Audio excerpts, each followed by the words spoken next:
For those of you who don't remember, the XFL's first iteration came in 2001 when Vince McMahon promoted the league as a more extreme version of football without the wussy rules.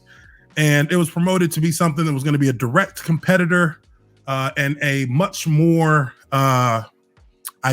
primal version of the NFL. But as we all found out, for those of us who remember, that was all a farce, as the league was half rate at best, and we witnessed a number of unnecessary injuries due to ridiculous rules, ridiculous WWF, at the time it was WWF style presentation, and storylines that just did not really fit with the overall mold of the NFL, of football itself.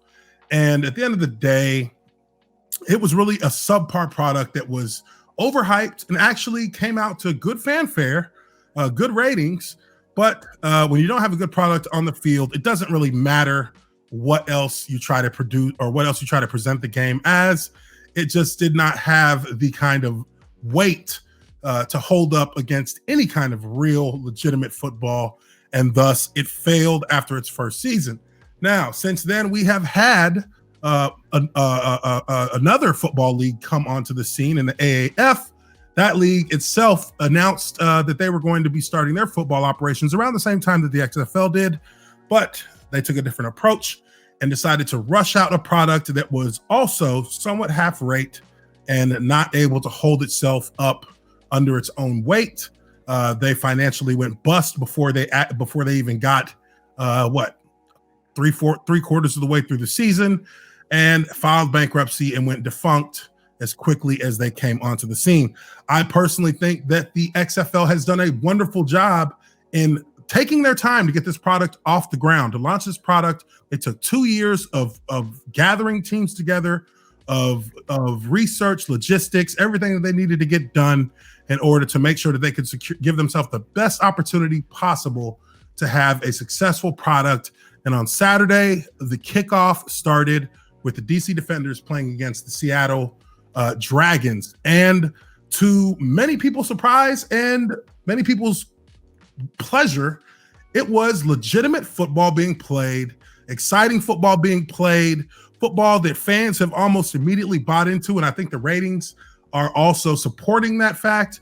But the XFL has actually relaunched itself, rebranded itself, and is right now, as far as we can tell, a product that looks to be able to garner some momentum and keep itself going throughout the course of at least this first season.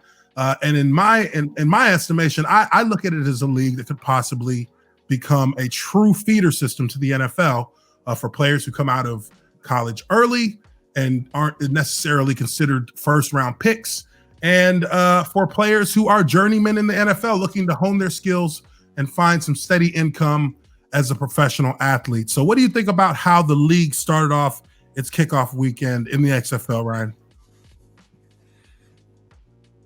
Well, you forgot all about the UFL there, and then you glossed over the fact the Arena Football League closed. But yeah, for the most part, I would say it's a very good position. The Spring League obviously thrown in there too, but they're in a very good position. And you said a lot of things there that they did right. They took the criticisms from before. They dialed back the gimmick ball, if you will. Not that I didn't love the fight for the scramble for the football to determine who got the kickoff, but a little bit less out of the box in how they presented the game. They didn't try to compete with the NFL, which we all know in our hearts and on our TVs will never happen.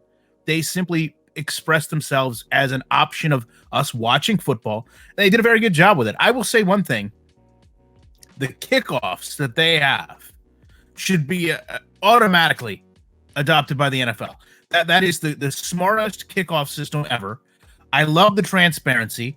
It's almost like they listened to all the complaints we had about the NFL, and they were like, all right, we're going to do all this stuff. Make the kickoffs safer and more exciting. Make the half times less. Make the game faster.